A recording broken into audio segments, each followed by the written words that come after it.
Good morning. Welcome. Today we are meeting to discuss the Pentagon's effort to audit itself and basically better understand where they're spending their money, which is an incredibly important undertaking. And we're joined by 4 witnesses from the Department of Defense, the Honorable David Norquist, who is the Undersecretary of Defense, the comptroller. Welcome. Honorable Thomas Harker, who's Assistant Secretary of the Navy for Financial Management and Comptroller. The Honorable John Roth, Assistant Secretary of the Air Force. You're sensing a theme here, Financial Management and Comptroller. And the Honorable John Whitley, Assistant Secretary of the Army, who has the same position there. Thank you all for being here. And this is a subject I think every member of the committee has been very focused on. And it's all about greater efficiency and greater accountability within the Pentagon. It is, I don't know if it's the world's largest bureaucracy, but it's probably pretty close, and spending, north of $700 billion a year now. It is a large organization to understand and control, but I think the one thing everyone in this room agrees with is we can do better in terms of understanding how the money is spent, where it goes, and make sure that we are spending that money efficiently. And this is an incredibly important issue because taxpayers want to know, whether it's Pentagon or any place else, that their money is being well spent, whatever it's going for. At least we understand what it is. And the Pentagon has not really met that standard. Too large, too bureaucratic, as a number of stories have documented, can't even really keep track of all the inventory within the Pentagon, and in many instances can't adequately explain how you spent the money you spent the previous year. So then when we are exercising oversight on the Armed Services Committee and trying to figure out how do we better spend the money, what programs work, what programs don't work, we don't have the metrics to really make as informed a decision as we would like to be able to make. Those decisions will always be difficult, no matter what, but if we can see the money, understand it, where it's spent, what the result was, it's better. Now, I also understand part of the problem is there are computer and IT systems going back decades that have not really been updated sufficiently to keep track of what they need to keep track of. But the biggest question that I have is we all can understand to some degree what a full audit would look like. If you have a business and you audit it, penny by penny, and you understand exactly where it's going. And I think we can all agree that it's going to be a while before the Pentagon gets to that point. But if we can learn how are we progressing, how is it better this year than it was last, than it was 5 years ago, what are you doing to give us that greater understanding of how the money is being spent and what the results of that spending are? And then what can we do going forward? What's the next steps as we move towards that point where we have the full understandable audit? What are the sort of steps along the way that we can get to a better place on? Those are the questions I'm most interested in. Thank you all for being here. I have an interview to do at 10:40, so I'm going to duck out briefly at that point. But I'll be back, and Mr. Brown will take over the chair in that time frame. And with that, I turn it over to the ranking member, Mr. Thornberry. Thank you, Mr. Chairman, and I want to start by congratulating you, Mr. Norquist, as well as the team at the Pentagon and the people at the Pentagon for the past several years who have worked incredibly hard to get us to the point where the entire Department of Defense could be subject to an audit. It turns out that it was in 1990 that Congress passed the law that required all government departments to be audited. And from 2002 to the current day, there has been some provision in the NDAA to drive us closer to actually having the audit take place. One of the notable provisions was in the fiscal year 2014 NDAA, we required that the full scope audit be performed beginning in fiscal year 2018. A lot of people were skeptical about whether it could occur, and it did occur. So I think the first thing to say is congratulations, and I particularly want to point out the persistent knowledgeable engagement of our colleague, Mr. Conaway, who from the time that he joined this committee has been on this issue based on his expertise and his understanding of what it can help achieve, and has not let up, but he also kept us from changing the goalposts. Because there's always, I say every year from 2002, there was some provision about the audit, but there was also a temptation to keep moving the goalpost and keep changing what we asked y'all to do. He kept us with some discipline, focused on it, and now it has begun. And it is just the beginning, as I'm sure y'all will talk about. I find there's misunderstandings about what an audit can and cannot do. As I understand it, y'all can correct me if you need to, but a clean audit does not guarantee that you don't waste money. A clean audit does not guarantee that you can defend the country with the technologies and the weapons and the people that you need to. But as the chairman mentioned, a clean audit can help us make better decisions by understanding better how much and on what we are using our resources. Finally, I just note that for the fiscal year 2018 audit, about half of the issues that arose were related to cyber and IT. Another 500 or so were related to financial reporting.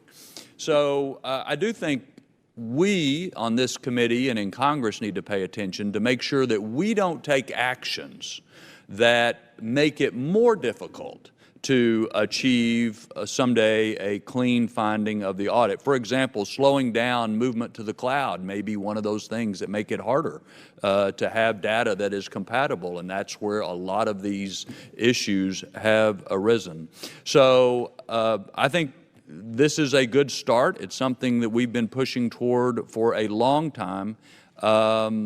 Y'all deserve congratulations, but obviously now you know where the problems or the issues are, and together we need to go fix those. Thank you. Mr. Norquist. Chairman Smith, Ranking Member Thornberry, distinguished members of the committee, I appreciate the opportunity to testify before you today on the financial statement audit, a key priority for the Department of Defense. I am joined by the service financial managers who are prepared to answer your questions on their respective service audits. I'd like to start by thanking you for your unwavering support for the Department of Defense, as well as your support for and interest in the audit. Until last year, DoD was the only large federal agency not under full financial statement audit. Together, we have changed that. Now, audits are not new to the Department of Defense. Numerous audits covering program performance and contract costs are completed each year by the Government Accountability Office, the Defense Contract Audit Agency, the Department of Defense Office of the Inspector General, and the service audit agencies. But financial statement audits are different. They are comprehensive, they occur annually, and they cover more than financial management. For example, they include verifying the count, location, and condition of our military equipment, real property, and inventory. It tests security vulnerabilities in our business systems and validating accuracy of personnel records and actions, such as promotions and separations. For example, the auditors looked at the Navy's database of real property to include buildings, underground water pipes, fence lines, pulled a statistical sample, and then went to the relevant bases and checked to see if they could locate each item and what condition it was in. They also looked around the base for other property that ought to have been in the property system and wasn't. The audit was extensive. With $2.7 trillion in assets and $2.6 trillion in liabilities, it involved approximately 1,200 auditors reviewing hundreds of thousands of items over the course of 900 site visits to 600 different locations. So what was the result? 6 organizations received unmodified audit opinions, which is the highest rating. 2 received modified opinions, which means the data is right with some modest exceptions. And the remaining organizations, the majority, received a disclaimer, and many of them, this was their first year under audit.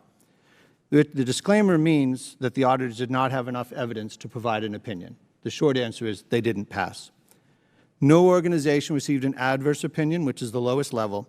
The auditors reported no evidence of fraud and provided favorable feedback that the Army Navy, and Air Force had properly accounted for major military equipment and military and civilian pay. At a more detailed level, though, the auditors identified over 2,300 findings, what they called Notice of Findings and Recommendations, or NFRs. And the Department has developed corrective action plans to address 91% of them as of May 13, 2019. To give you an example of the types of findings, and I'll stay with the real property example, the auditors pulled a sample of real property assets for the Navy and found that about 6.5% of them, or about 2,000 items, no longer existed.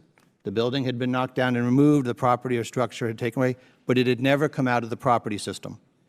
In contrast, the Army had very few errors on the existence. Their buildings were there, but a number of the things they had in their facilities were listed as being in usable condition. And from the auditor's perspective, they weren't, and they ought to have been knocked down. Identifying these problems is not a step backwards, but a step forwards.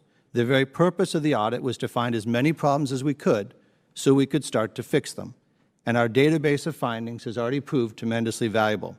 It has allowed us to track our progress resolving these issues. For the first time, the Department has tools for oversight and accountability, and the opportunity to leverage this information using modern data analytics. I would like to close by thanking the President, Secretary Shanahan, and the Inspector General for their unfailing support and partnership. This audit is not about compliance. It is about protecting taxpayer dollars. And we are fully committed to making annual financial statement audits the new normal at the Department of Defense. Finally, to Congress and this committee, both members and in particular your staff, thank you. Not only have you worked with us closely throughout, but you have been a key part of the force in getting us here. We appreciate the support, and we will need your sustained attention as we move forward with the fiscal 2019 year audit and beyond.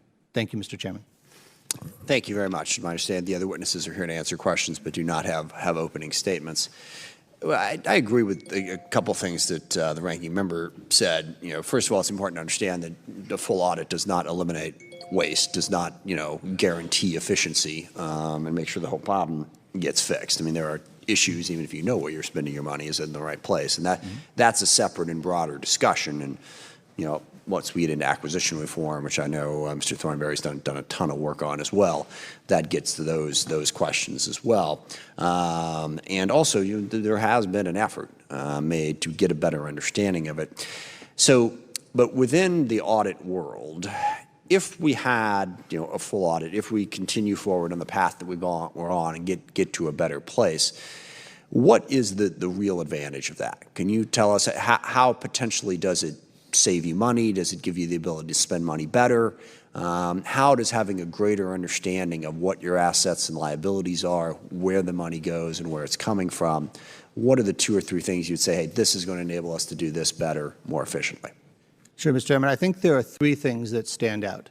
The first one is the better data to inform better decision makings. And part of this is if you don't trust the accuracy of your data, it's hard for people to rely on it and use it. As we've gone through the audit to comply with it, you have to get transaction-level information. You can't just bundle them as you run it through the system, which means you can do much more sophisticated analysis. You can look, and I'll just use a budget example, money that was obligated in the last week of the fiscal year that was then de-obligated 2 weeks later. Well, that's not a real transaction. Right? That's somebody gaming a system. You can find things like that. But you can do the same thing for analysis with trends, costs or payments for items. And so the ability for us to make sophisticated analysis, square footage of property, analysis of the usage of them, goes up dramatically. The other part is it drives reform. Many of the errors in the process comes from inefficiencies in the system, a place where somebody's doing manual data entry of information that had previously been entered in another system. In order to pass the audit, you've got to remove that. You've got to have the clean data flow through it. Well, you've reduced the chance for error, but you've also reduced the cost. And as the Navy has reduced its bill to DFAS when it switched from passing information that needed to be manually entered to automated, that saved $65 million. Those types of things become permanent savings because you're never going to back and remake that as a manual process. And I think the final piece is transparency. This is the ability to answer the questions of Congress and others at a greater level of detail about where we stand on inventory, where we have other things, and the confidence that comes with making decisions when you have that extra transparency. Understood. And final question, as I said in my statement, what's the next step?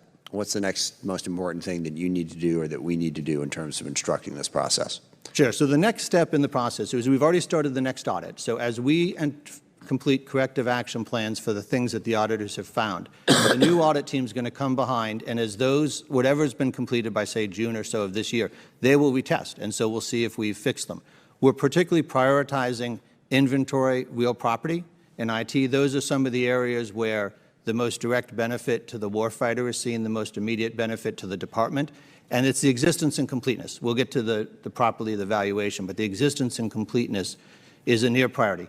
We'll work through those, and we'll keep marching through. Again, when the auditors complete their audit, they'll find another batch of things. Each of the services will prioritize, but we're going to keep moving, solving those problems that have the immediate benefit to the taxpayer and the warfighter first. And we'll be able to show you, for each of those findings, who is responsible, when they thought it was closed, whether the auditor validated it as closed, and which are the areas that remain as problems. And I think one of the challenges for Congress has been during all the years of audit readiness is you couldn't show the Congress the progress. You couldn't show them where we were stuck or where we were going forward. And the database we have now based on this and with the auditor's independent evaluation will allow us to move forward in that area.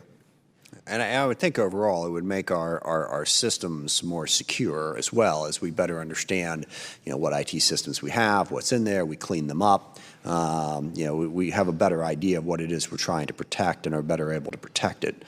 Absolutely. There's a series of audit standards for IT systems and security that the Congress has passed. People know them under the acronym FISCAM and FISMA.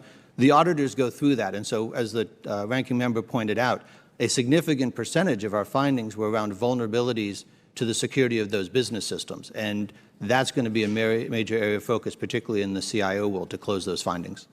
All right. Thank you very much. Mr. Thornberry. As I understand it, Mr. Norquist, so after this year's audit, there may well be some new findings that emerge. In other words, the findings from 2018 are not the total universe that there will ever be of things that we need to improve. Have I got that right? Absolutely. And so what you do with an audit, and I've learned all this from Conaway, of course, what you do with an audit is you go and take samples of various things, and then when you have problems, that becomes the finding, and then you can go fix it. Correct. And in some cases, by fixing the first level, the auditors were able to go further, and that uncovered new areas they couldn't see before. All of this is useful and helpful. It just will take time to uncover them all. Okay. The only other question I've got is, as I recall, you helped get, and you were in the comptroller position when the Department of Homeland Security got to a clean audit. Can you just reflect a little bit on that experience and the challenges at DOD versus Homeland Security, what it takes to get from here to there?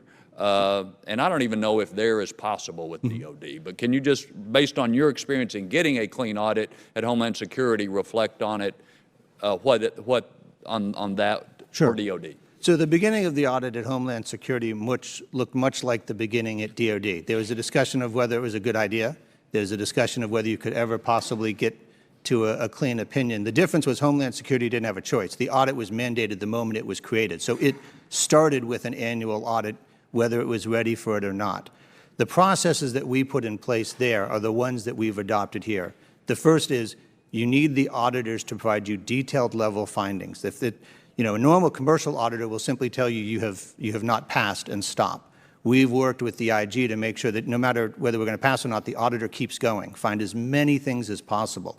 We have the auditor load those findings into the database so we don't waste time with self-assessments. I'm really not interested in whether somebody thinks they're in a good place. I'm interested in them fixing the problem and whether the auditor agrees.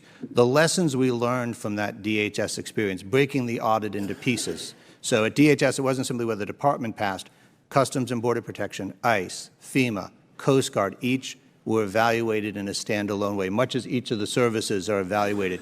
So the department could see the progress and could explain it to the Congress. Now, the truth is, it took 10 years. I mean, I wasn't even at DHS when they completed, but the individuals who were there when I was there and carried on saw it. And so one of the things that's very important to me is you have a process that's not personality dependent, that will keep going This one crossed administrations. This is a very bipartisan process. Tom Harker was there at the Coast Guard helping them get across the finish line. But the lessons from there are directly relevant to DoD, and I think they've been very valuable in making sure we get the best start on our efforts. Thank you. You're back. Mr. Guy. Thank you, Mr. Chair. I yield my time to Ms. Slotkin from Michigan. Thanks. Thanks for being here, everyone. Mr.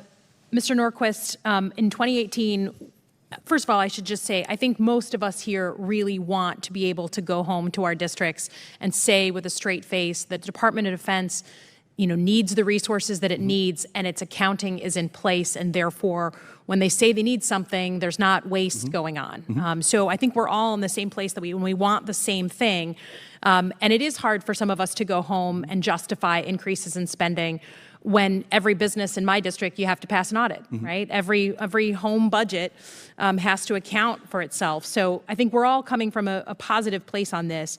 Mr. Norquist, in 2018, you said it might take DoD 10 years to successfully pass an audit.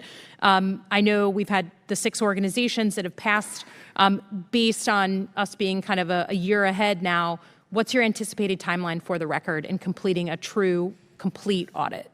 So for the department as a whole, and the 10-year experience really came out of the DHS case, the department as a whole doesn't get a clean opinion until each of the 24 elements does. So let me first turn to each of the services and let them tell you where they believe they are and their timeline, because the department's going to be when they are done. And just for the sake of time, if it could be pretty brief. Yes. Thanks, guys. The Army, we have put forward dates. Secretary Esper testified here that our goal is FY21 for a modified opinion on the Army Working Capital Fund, and FY22 for a modified opinion on the General Fund. It's a very uncertain science, so Sure. we caveat those dates with the fact that these are goals. Great. Good morning. For the Navy, we're looking at a 5 to 7 year window for getting to a clean opinion across all of our financial statements. A lot of that's dependent on system improvements we're making, and then also changes in standardization of business processes so that we can have everybody doing things the same way, and then decrease a lot of the manual transactions that are occurring. The Air Force is actually in a very similar place as the Navy, and we have some experience, for example, through our intelligence programs. The National Reconnaissance Office actually has a clean opinion. It took them 9 years for them to get to their clean opinion as well. So we would say also we would give a range of 4 to 5, 6 years at the optimistic side to get there as well. Okay, and can you give me a sense, Mr. Norquist, of the sense of savings that was borne out just by the sort of first round of audit? Give me a couple of highlights that I can explain to people back home. Sure. So the first one I'd highlight is when you looked at inventory, and I'll use a Navy example, and if anyone wants to dive deeper, Tom can talk to it. They looked at inventory, and they found places where there was inventory that had been purchased but not put in their property system, which means those trying to fill orders couldn't see it. And they found $73 million worth of inventory that was reusable, put back into their system, became available to the warfighter. Another example, Hill Air Force Base. The auditors don't just look at the existence, but there were missile motors that, I think I have it right, it's about 71 missile motors worth $53 million. In the database, they said they were unserviceable, couldn't use the motors. Auditors went out, checked the motors. They actually were in working condition. So you can get those back in the system. That's another $53 million that we didn't have to order. And so this is why the accuracy and the integrity of the inventory system is so important, the completeness of it and the accuracy of it. It saves you money in making sure you have access. It also supports the warfighter that he's not waiting for a part that he actually could have access to. Mm-hmm. And I know we're all focused oftentimes on the needs of the warfighter in terms of hardware, but clearly it seems to me business management systems is a place where we could do some improving. Can you tell me your strategy for acquiring better business management tools the way everyone at home has to do? So the area we're looking for with business management systems is we need to make sure that the data in it meets the standards. We have, for example, counting as SFIS, a standard to how the coding should be structured. So when it passes from one system to the other, it stays all the way through. Some systems don't use all the data and they're set up to truncate it. Well, then you've lost the data as it flows through. So buying those systems in a way, and I think one of the provisions in the NDAA from last year requires us to have CPAs and others look at those systems, confirm that they will meet the standards. The nice thing about the audit is those systems get tested along the way so we can see whether or not they're meeting the standards, not simply waiting to the end and going, oh, it doesn't meet our requirements. Great. And then last question. I think obviously the training of personnel dealing with this kind of skill set. What are you going to do differently to make sure we're properly training people at the department to do this kind of financial oversight? So You'll have to answer that one fairly quickly. I'm sorry. Okay. I should have pointed this out. We try to wrap up. Yep, I got it. We have a pretty robust program and certification process for our financial management community, and OPM has often recognized it as one of the best practices. So we are very serious about the quality and the seriousness of the training. And there's a lot of professional certifications that go with this. Thank you. Mr. Turner. Thank you, Mr. Chairman. Secretary Norquist, when the committee undertook the efforts to request audits, we understood that instituting these new practices were going to look bleak when the reports first came back, and that also it would be a great roadmap of what we need to do and how we need to implement better controls. But absent those controls, one of the concerns I think that anybody who's an advocate for national security and defense spending hears from those who are concerned that DOD has problems in satisfying audit requirements is concerns that the money is being wasted or stolen, misdirected, that it's not being applied toward the issues of national security. How can you assure us that we're getting ready to mark up the NDAA again with another large increase for the purposes of trying to address the issues of readiness, address the issues of modernization, and look to our near-peer adversaries of modernization? How can you assure us, absent the findings from the auditors, that everything is in place to be able to adequately report spending, that these dollars that we approve are actually going to our national security, are not being misspent, are not being redirected, and are not being misappropriated? So this is a great question. I think it highlights the difference between the budgeting and the accounting. We have a very strong budget process, so when there's money put into a program for F-15 or some other project, the Congress puts it in a particular line. All of our rules are designed around tracking those from a budgetary perspective, and so we know that those funds were spent on that program absent a reprogramming or some other notification with Congress. The audit just goes beyond that, and so you take a building under construction. The audit's, it's fine that you spent the money on the building. The audit wants to know, where is it in construction in progress, how complete it is. Once it's up, it wants to make sure, do you know, can you depreciate it? Do you know it's still in usable condition? So the audit takes us to a greater level, and the benefit of that shows up most obviously in inventory. But if you look at pay, it's one of our single largest items. The auditors didn't have findings related to those areas, and so when we get money in those, we have confidence that we're executing a consistent with the budget description. The audit just has a much higher standard in terms of how much further along we go. Thank you, Mr. Secretary. I yield back. Thank you, Mr. Chair. I find it mind-boggling that we haven't achieved a clean audit. It's one of the issues that comes up when I have discussions with my constituents. And when I go to the Chamber of Commerce, the Rotary, everybody just is aghast that we haven't been able to do this for the Department of Defense. Having come up in the ranks of the enlisted in the Marine Corps, it's mind-boggling that there hasn't been an accountability and a reprimand at the higher echelon of our DOD and all our branches of the military, quite frankly. The examples you gave of failing to update our databases with inventory, millions of dollars that possibly would be at waste, is very unsettling. And I know you wouldn't answer the questions of reprimand and accountability, but certainly I hope that in the audit that there is within the DOD some kind of section where the higher-ups understand what reprimand and accountability will look like if they continue to not implement the best accounting measures possible. Undersecretary Norquist, the DOD IG has indicated that longstanding material weaknesses will continue to affect DOD's ability to improve its financial management and ultimately accomplishing a clean audit opinion. What steps has the department taken to address some of these material weaknesses, such as accounting for its property and equipment?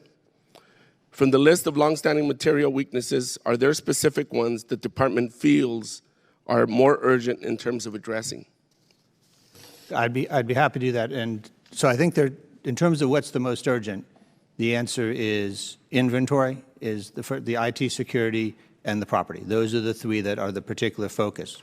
We'll move across all of them, but those are the first three. I think if I may have one of the services, if Tom, do you want to give an example of the steps you're taking on inventory? Yes, sir. Thank you for the question.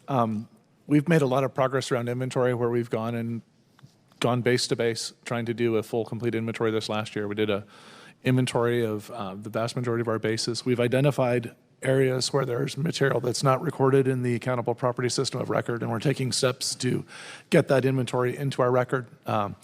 In Jacksonville, we found $280 million worth of items that had been purchased, were not in our system of record, and there now are. We found 81 million of those have gone back into the system of record, and they're now being used to fulfill requisitions. To date, we've filled over $3 million worth of requisitions for that. Thank you. One of the areas GAO continues to see as areas of improvement is DoD's focus on centralizing its monitoring and reporting process by utilizing the database to include financial management related findings and recommendations, and corrective action plans to essentially track progress. Secretary Norquist, is the department facing any specific challenges in terms of utilizing and populating the database more? So this was a tremendous help. One of the lessons we took from DHS, which is we set up an NFR tracking database. We worked with the IG. The IG was very helpful. They modified the contracts to require the auditors themselves to enter the findings. So when we show you a report of the findings, it's not our view, it's the auditor's view. The system that was set up was sufficiently well done that although it was not mandated, each of the services came along and said, it's easier for me to use your system to track progress, and they started loading all of their corrective action plans. So now you've got a single system that says, here's the auditor-identified problem, here's the service's corrective action plan with who is accountable, here's when it's supposed to be complete. And so I think what the GAO and others were highlighting is they're very fond of that process, they think that works well, and they've encouraged us to use that. Thank you. Mr. Chair, I yield back. Thank you, Mr. Chairman. I yield my time to Mr. Conaway. Well, thank you, Mr. Rogers, and I also appreciate the kind comments of the ranking member to start. I know it's painful for him to do that, but I certainly appreciate the comments. On the property, plant, and equipment focus, one benefit would be if at some point in time in the future we'll need to evaluate whether or not we've got excess capacity at all the bases around. We typically call it a BRAC, those kind of things. To start that, the base document would be those records that that you're going through right now, so that it's, the decision makers we're looking at records that had buildings that didn't exist or had buildings that did exist but weren't on there. The decision would be less, it wouldn't be as good as if those records are there. So the importance of having these records is really important as you go about making your decisions. Mr. Norquist, this time next year, we'll have, hopefully the chairman will have another hearing like this where we'll ask you to perhaps bring in the report card or the NFR work that's moving from 18 to 19 and forward, and we'll be able to see that progress and help us understand that. In the meantime, though, it'd be helpful for the team to know markers of success. You've talked a couple of anecdotal pieces where one-off money has been found to help with the system, those kind of things. One would be the reduction in audit effort from year to year as you got better, as your systems got better, as the accountants were able to rely on the systems to shrink the size of their databases. Can any of the three of you who've maybe experienced something like that share with us where 1 year it took us this many audit hours and man hours, the next year our systems were better and the auditors were able to shrink their sample size? Can you give us any kind of an anecdote like that shows real progress on sustaining an audit year into year? I think that, Congressman, the best example is the Army Corps of Engineers. I'll let John Whitley talk to it, but the Corps of Engineers has a clean opinion, but they've gone through this process from beginning to end. So, John? Yes, sir. The Corps of Engineers did see significant changes as they got into the modified and then a clean opinion. So they've got a clean opinion for about 11 years. Over that period of time, they went from about 150 auditors down to 35. Sample sizes, we've talked already about going in and taking samples. Those sample sizes declined from about 14,000 down to about 2,000. And the cost of the audit, the cost for the auditors cut in half from about $10 million to $5 million during that period. So hopefully this time next year, you'll see additional progress. You can help the committee understand that's real progress. Because while a clean audit for the whole thing is it's part of a longer journey, year in and year out, you're going to have to provide us with audited financial statements and those kind of things. Part of the problems early on were the variety of legacy systems that you were trying to cope with, where you were converting from manual to electronic and everything else. Any sense on how many legacy systems are still being maintained and that you still rely on? I know you're trying to get away from them, but could you give us a sense on the reduction in those legacy systems? So we have about 294 significant business systems, which are the largest set, not all of them under DoD's control. I'll use one example, and the services can probably just talk to their accounting systems. Defense agents, we used to have 7 different systems supporting 22 different defense agencies. Those have all come down to one system called DAI, and that's a huge improvement for us. And I don't know if maybe the Air Force wants to talk about their efforts on system consolidation. Very similar. I'll use as an example, okay, as we're actually pretty pleased with where we are with munitions inventory. We're at actually 100% and all. We were able to sunset 10 systems in going to a new, modernized, more up-to-date system. So that's just an example of the kind of trend that we're looking for in terms of trying to sunset as many systems as possible. Ultimately, for example, we have an accounting system which we call DEAMS, which is Defense Enterprise and Accounting Management System. Ultimately, we hope to sunset a number of older systems and as we move to DEAMS and it becomes... So, Mr. Ross, tell us why getting rid of those systems is important going forward, because someone has to remember how those systems were coded and maintain them and all those kind of things. Well, that all goes away. Help us understand them. As has been noted before, part of our problem are the aging systems and the nature of the aging systems, and they take a lot of care and feeding. But the other problem is, as data moves from one of these systems to the other, is an opportunity for error at each one of those stages, okay? And so that is one of our fundamental weaknesses right now, one of our Achilles heels, is that a lot of our data moves from one kind of, like an HR system to the financial system, from the logistics system to the acquisition system, those kinds of things. The fewer interfaces you have, the fewer opportunities for error, and therefore fewer opportunities for audit findings. All right, well, I appreciate that. I would like to tell the committee that even in companies that have clean opinions, from time to time, the auditors will find things they would posit to management that could be improved going forward. So even if we had a clean opinion across the entire system, it would not be unexpected going forward that we would have new improvements to be made in that regard. This is hard work. You've got a lot of folks that put a lot of time and effort into it. I appreciate that effort. We're all frustrated. You're frustrated that we're not already there. But just to assure my colleagues, as Max said, I've been shepherding this for a while. It's not for lack of effort. It's not for lack of management from the top, tone from the top, that this is not getting done. So it is hard. So you're back. Thank you very much. As the chairman said, he will be returning in a few minutes, and I'll go ahead and yield to myself for 5 minutes or less. So according to the summary from the Department of Defense Inspector General, orders found significant control deficiencies regarding IT systems, and you've mentioned that. You've discussed some of that here today. There are some specific findings relating to IT systems. The IG also characterized financial management systems and information technology as the most significant weakness. As these deficiencies prevented the auditors from assessing the financial data completely due to the inability to assess the integrity of the data, should we expect another wave of adverse findings once the financial data itself is better assessed? So there's ways for the auditors to test it, but there are limits. So I would always expect, as the auditors are able to go further, for them to find additional challenges. But they're concerned that if you enter the data into the system in one location, does it properly manage the transaction to the other side? They can do that the hard way by recreating the process themselves, but the more they can rely on the system, the stronger and the better the process gets. And when will the integrity of the IT systems be sufficient for a full assessment of the financial data that it contains? So they will do that system by system. They will have certain systems where they have reviewed, and I think the Army has at least one, that they have gone all the way through all the corrective action plans, which is at LMP, the Logistics Management Program. Well, can you give me maybe an example of one that's not where it needs to be but will be in a short period of time, and then perhaps what what area or what activity, what component is experiencing the greatest difficulties in this area? Sure. Do one of the services want to take which systems you have that you have to replace? Go ahead. So I would just say, tangential to your question, the LMP system, it took about 4 years. We have, that started with 29 findings, went to 22, went to 12, went to 3, and then this year we have 0 findings. It is covered by one corporate cross-cutting finding on end-user controls. So that's an example. We have our other systems, our financial management ERP and our tactical logistics ERP. They're kind of at the beginning stage, maybe a year or two into that process. So I would predict another couple of years on those.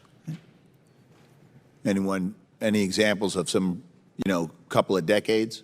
Well, I'll jump in. I think as has been pretty well documented over the years, the interface between our pay and personnel systems has always been a challenge. And we tried some enterprise-wide, DoD-wide systems that failed and these kinds of things. So we in the Air Force, and the reason it's a problem in part because it takes a lot of manual effort to get it right. I mean, there's no 2 airmen, for example, that are paid precisely the same thing. And so you have to make sure you get all the data in terms of seniority and grade and all those kinds of things correct. So the Air Force is moving to a new system, AFIPS by acronym, where we will integrate the pay and personnel system, and it's going to reduce the error rate well over 90%. Are some of the challenges associated with the fact that many forms, while the data is entered on a computer terminal, the data is not computable, it can't be transferred digitally? So what happens is, in some cases, it's entered in a format that's not easily transmitted, or that system only uses 5 pieces of information, and the systems on either side of it need all 8. And so you've got to restructure that system so it holds the full set of the string of data and allows it to be used by both sides of the process. Would the DD-214 be an example of a form? Do you know if that's one of the issues? Let me take that one for the record. Okay, that one. Thank you. And I will yield to Mr. Whitman for 5 minutes. Thank you, Mr. Chairman. Gentlemen, thanks so much for joining us today. Thank you for your continual effort in the realm of auditing. It is not headline grabbing, but I think it is fundamental to how we manage the massive amount of resources that we send to the Pentagon. Mr. Norquist, I wanted to get you to elaborate a little bit more. You've talked about some of the challenges within the current DoD system. Mm-hmm. And we understand that there are a lot of different ways in which the service branches either transact business, mm-hmm. account for expenditures. It seems like to me there ought to be, not only as part of getting the picture clearer in the audit, that we ought to look at these systems and determine, are there simpler and easier ways to do this? You just heard the Air Force talking about developing their system on the side of paying personnel. Is there a way that we can look at unifying these systems? Shouldn't there be a single system that cuts across service branches in how we transact, how we acquire, how we pay personnel, to make it easier to go to a single place and doing the audit? It seems like to me that would make your job a little bit easier, is to have some commonality across systems, either in how we account for things or just the nuts and bolts about how transactions take place. Absolutely. And so when we look at a process, the first question we ask is, can we have a single system for the entire department? If you can, that makes everything easier, and there are places where we do.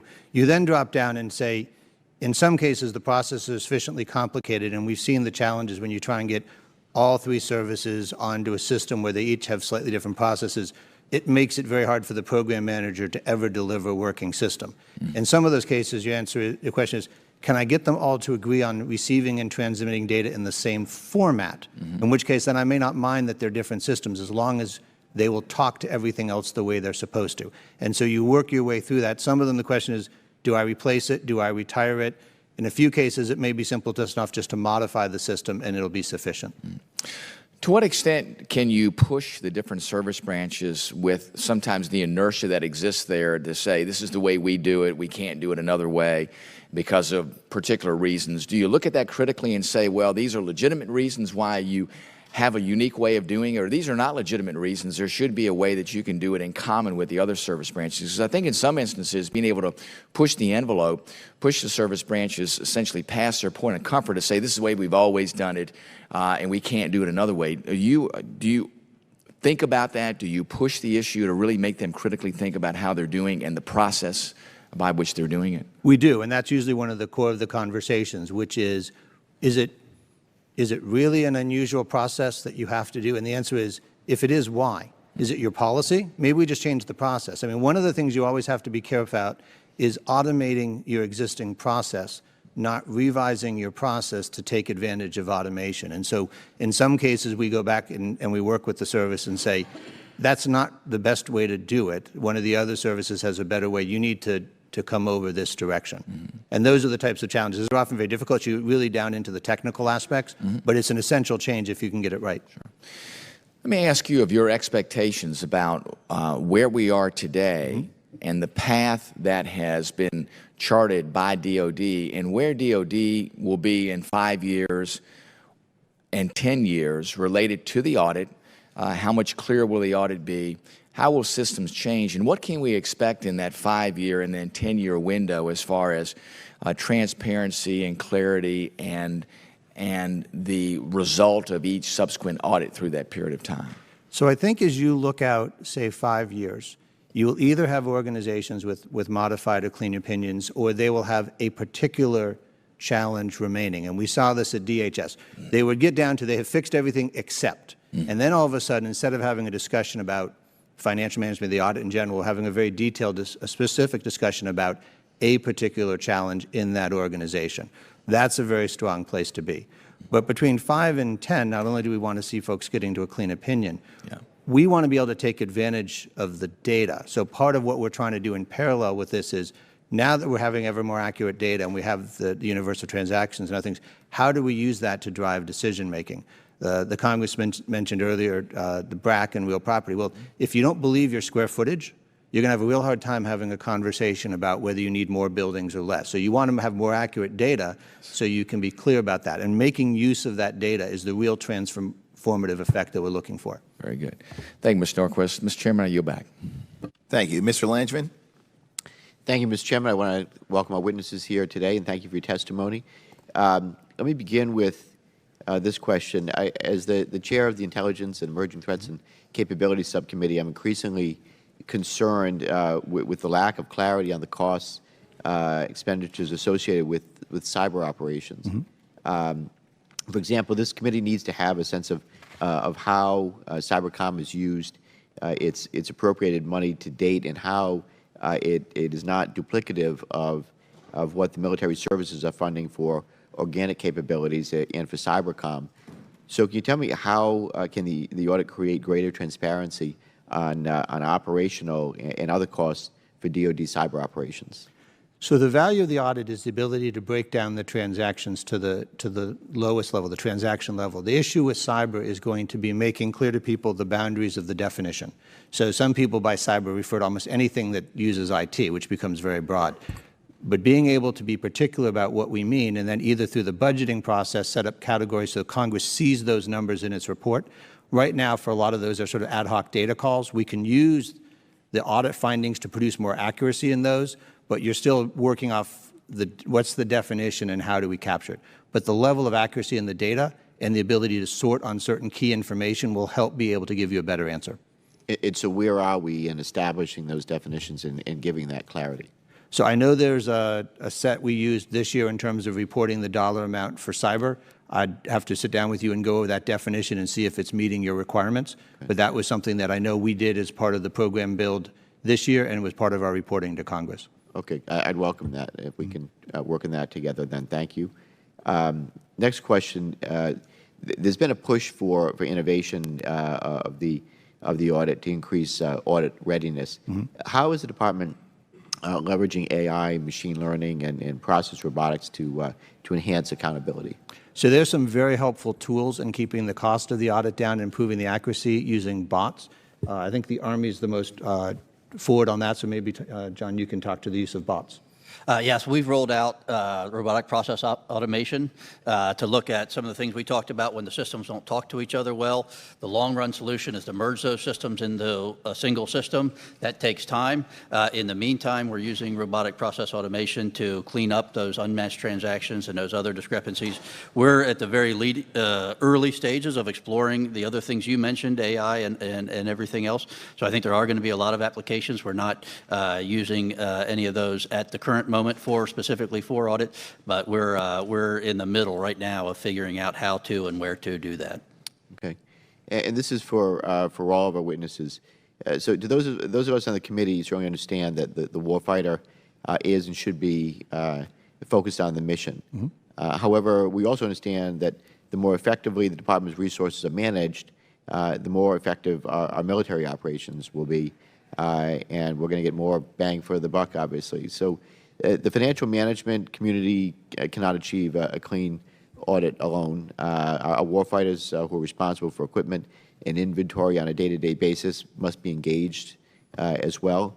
So how is the Department driving buy-in beyond the FM community out of the services and down to the operational level?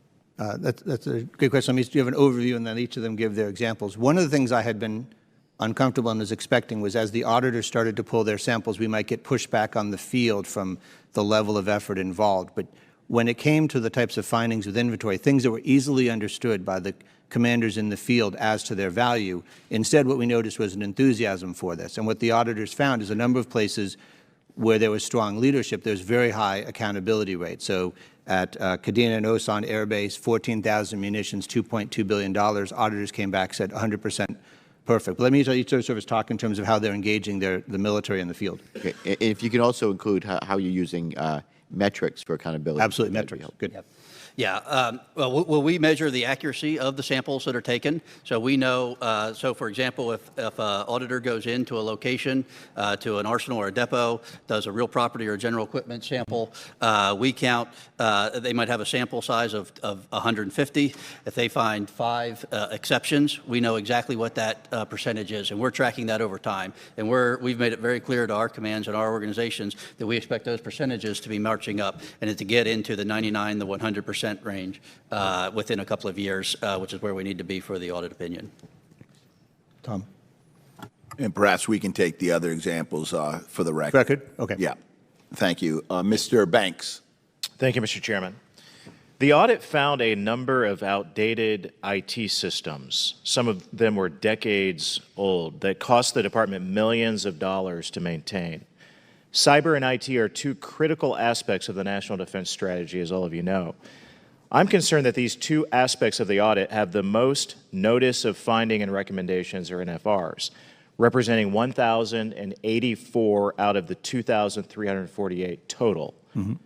I've had many service members tell me about the poor quality of personnel-related systems. Service members often need to use several interfaces or repeat actions on different platforms. This problem is especially prevalent in the reserves, as I experienced firsthand. Mr. Norquist, can you summarize the audit findings regarding the functionality of department IT systems? So, Congressman, I think you started with the right thing. It is the single largest source of findings in the audit. There's a very large number of old systems that we have to either retire and replace or modify. The personnel ones, things like travel, those are ones that are very labor intensive. They do not have the automated controls that make it easier for people to avoid making mistakes. All of those generate frustration. So we're looking to systematically go through and replace those. In our process, the CIO is a key lead in this effort. And so when we talk about meetings, it's not really the FM who's chairing them. They're one of the key players. But we have one that's acquisition with the head of acquisition who co-chairs it. We have one where the CIO co-chairs it. And the point to them is as the FM community, we're happy to be involved, but this is really an IT security issue, an IT issue, and the audit's identifying it, but it's not FM in nature. It's quality of service to the field with the accuracy of the data. Got it.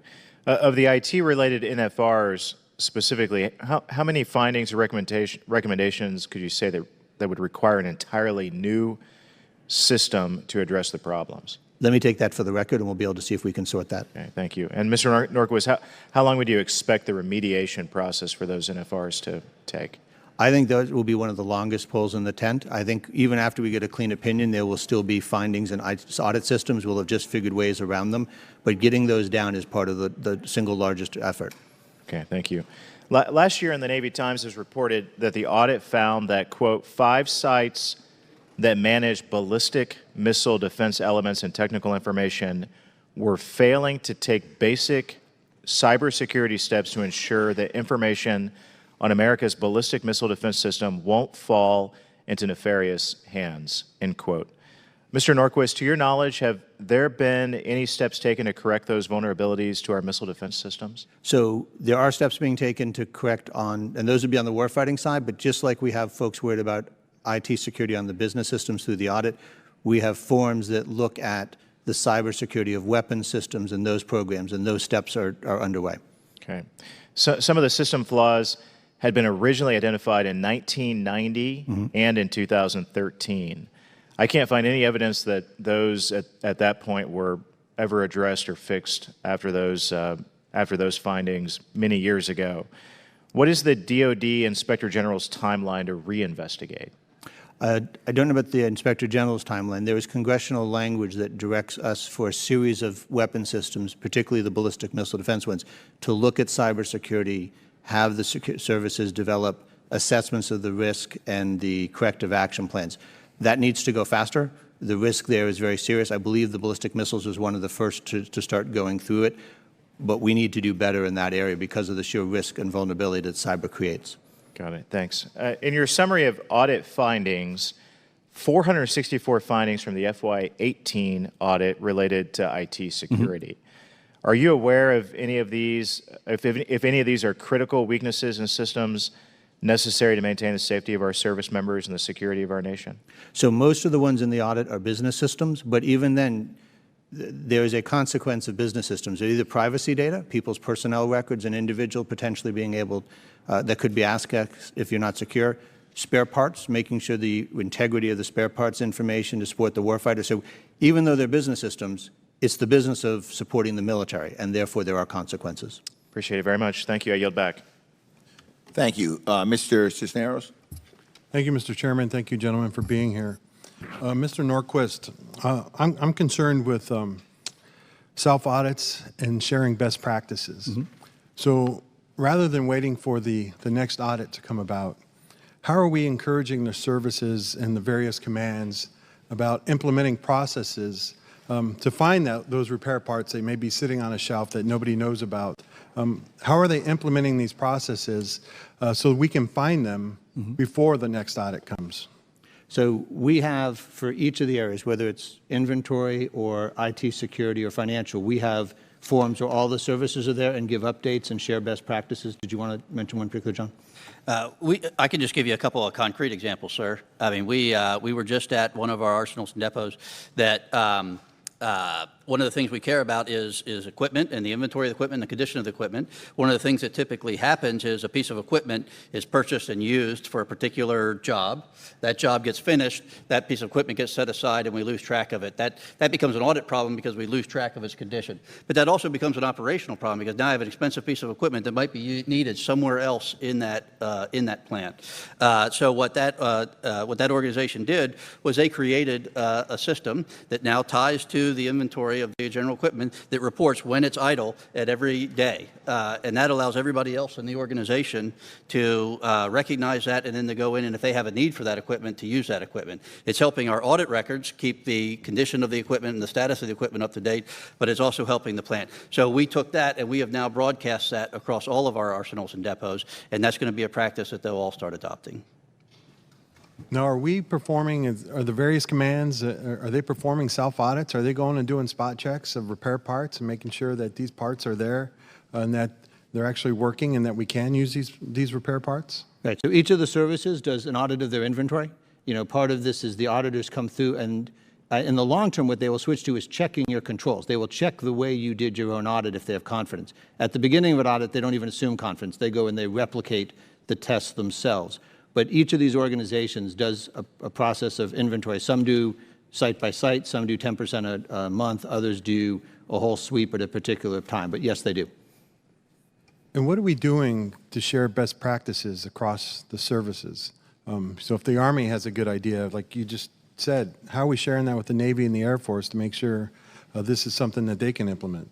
So we have a number of forums where we do that. We have the regular meetings where we do this. We also have training events where we have people who've had success, whether it's from another service, from another agency, come and speak. Did you want to give an example, Tom? Thank you, sir. One of the areas where the Navy's made a lot of progress this year is dealing with real property accountability. So we took findings we got from the auditor, and we implemented a plan to do a full and complete inventory of our real property over a 6-month period. We finished that in March of this year, and the auditors have gone out in April and started doing their testing, and so far they've identified less than 0.5% error rate, which is well within the audit standards. We've shared what we've done with the Army and the Air Force so that they can look at incorporating that into their real property testing. I just add, sir. Oh, good. The three of us meet weekly, and then our audit leads underneath us, they meet weekly as well. I mean, there's a lot of communication across the service. All right. And what steps are being taken to ensure that military services, particularly senior uniform personnel, are considering the findings of the audit and integrating them into corrective steps? It's actually in their performance evaluations, but I'll let Tom, do you want to dive in? Sure. For the Navy, the Deputy CNO for Logistics, Vice Admiral Smith, has gone out and personally visited every region and met with the various commanders on the ground and talked to them about the importance of inventory. He's put out a directive that mandates them to conduct an inventory last year, which they did, and he's worked with the Chief of the Supply Corps and the Commander of NAVSUP to develop an inventory operations center where they go in and they test and track the inventory results by warehouse. But is that being done like on the command level? And I'll give you, well, just say in the Navy, are commanding officers of a ship, is he being held accountable for the inventory that he has there on that ship? Good.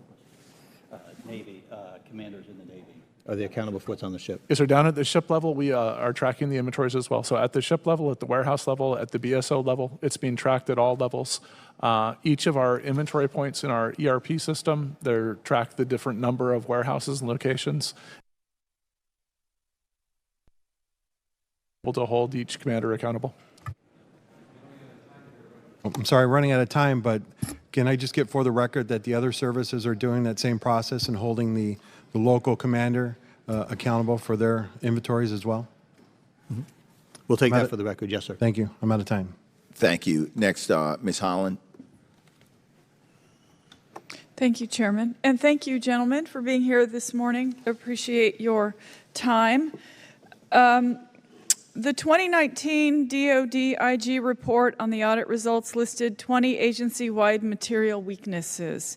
One of these was related to environmental and disposals liabilities, where auditors found that the DoD was unable to develop accurate estimates and account for environmental liabilities in accordance with GAAPA 2014 DoD Environmental Liabilities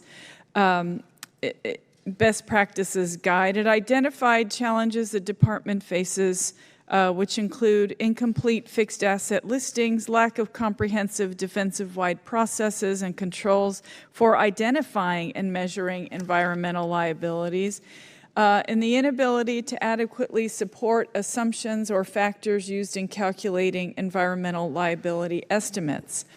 How does the DoD, and this is for you, Mr. Norquist, how does the DoD's inability to develop accurate estimates for environmental and disposals liabilities impact the accuracy of the FY20 environmental remediation budget request? And specifically that the DASD for Environment, Maureen Sullivan, testified at a House oversight hearing that DoD PFAS, for example, the cleanup, back of the envelope estimate was $2 billion, but the FY20 environmental remediation budget request is only $1.1 billion. So this is one of the very useful when we talk about the tools that we're going to be able to take advantage from some of the audits. So the budget for environmental remediation tends to run about $1 billion a year and grows about the rate of inflation. So the question is, are you making progress? What's the real size of the challenge? There are standards to use, both the auditors and the environmental community, to assess a liability. What's the chemical? What's the space it's in? And how do you do the measurements? Part of the value for the audit for our community and your use and mine is the accuracy of those environmental assessments. Are they in compliance? The auditors are checking. Do you know each of the locations where you have an environmental liability, and are you confident? Have you properly mapped out the size and scale? That will make sure that when we're budgeting for it, we have an appreciation of the size, as well as, is that liability going down year after year? Or even with the investment we're making, is that liability going up and we need to take a different look? So this is one of those areas where the value of the audit plays in a place that would not necessarily be immediate obvious to someone of its use. Okay, thank you for that. And so I have just a few follow-up questions. How does it impact the quality of DoD environmental remediation efforts generally? So in general, Kind of answered that already, probably. But. Well, what they're doing is they're taking on the highest priorities areas first and the ones for which the technology is the most effective. But this will allow them to be certain that they're not missing something, right? That you have a more confidence in the completeness of your assessment, identify other areas where you might need to be focusing that you hadn't seen before. Okay, thank you. Because there are real human, I guess, human tragedies involved with this contamination of this kind. And that, I mean, that has to be taken into consideration, not just economic, but physical issues that have been raised because of this contamination. So next, what does the DoD need to do in order to address these shortfalls? And last, what is the DoD's timeline for addressing the shortfalls? So let me take the timeline for the record. I will get back to the environmental folks on that. But each one of them, they need to develop a corrective action plan on either one, how to ensure they've captured the full range, or how to improve the accuracy of their liability estimates for the ones that they have. But I think the point you made earlier in your comment was very clear. This financial statement looks like a sheet of numbers, but there is a person whose payment is either accurate or inaccurate at the end of the week. There's an environmental cost that we either have captured and are properly treating or not. There's a spare part that arrived at the warfighter when they needed it or not. So all of these numbers, while they look like it's just a sheet of paper, they all translate to real meaningful things for the people out there trying to get the mission done. Excuse me, thank you. I appreciate that, because when things like this happen, these contamination issues, it takes a tremendous toll on not just the person who's being affected by it, but the entire community. And I feel like we need to, think about the humanitarian effects that these things have had on people. And I yield my time. Thank you, Chairman. Thank you. Mr. Khanna? Thank you, Mr. Chairman. Thank you all for your service. Yesterday, the Oversight Committee had a hearing about TransDigm and how they basically were ripping off American taxpayers by having excessive prices. And the Inspector General went through part after part where they were charging 4,000, 3,000% profits. And there was bipartisan concern on the committee. Congressman Mark Meadows spoke about his outrage, as did the ranking member Jordan, and Democrats did. TransDigm obviously is a bad actor, and one of the things that the Assistant Secretary of Defense there brought up was it's unfortunate that you often have to have complex bureaucracy to deal with bad actors like TransDigm that then slows down the process. But one suggestion that came up, and I'm curious what you think of that, is to allow contractors at the Department of Defense the discretion to ask for a cost information, even if it's below a threshold, if they feel that a defense contractor is a bad actor or isn't being honest. And so this wouldn't require it in every case, but would give them the discretion to do so. And I'd be curious about your, everyone, Mr. Norquist, maybe starting with you, your thoughts about that or other solutions. Sure, I think that's an important step forward. So the model that this company did, and it's not a partner firm, it's a predatory approach, is they went and they bought licenses for things where there was no other competitor, attached to large assets like aircraft where the department couldn't function without it. And if they were under $2 million, the rules don't require them to disclose costing. Now, that was originally set up because you weren't trying to hit the same reporting burden on every firm, and for most of the firms, that's not an issue. But as you point out, the bad actor creates a burden for everyone else. By being below that threshold, they didn't have to disclose cost data. They had no other competitors they could drive markup. So that predatory practice, by functioning in that rule gap, is a real problem. So I think one of the things you want to do is you need to get the accuracy of the data. The question is you also need to figure out how to not be trapped in a monopoly supplier position like that, whether it's looking at the licensing rules or some of the others. But you point out there's a real problem with that, and the need to try and break that monopoly. And we have a lot of good firms. They're partners. They're aimed at the national security. And then you've got these predators that make life difficult for everyone. I don't know if any of you have comments on that or no? Okay.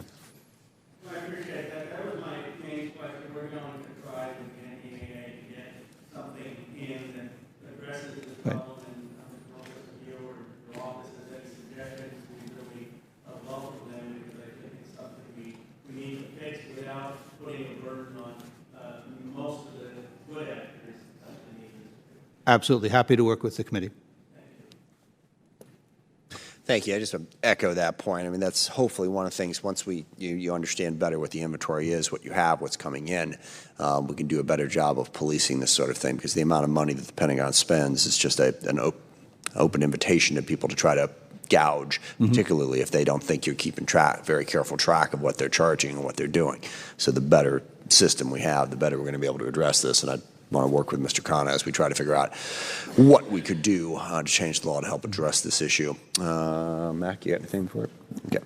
Well, thank you very much. It's very helpful, and this is going to be an ongoing process, obviously, but I think we are making progress and look forward to working with you to continue to do so. With that, we are adjourned.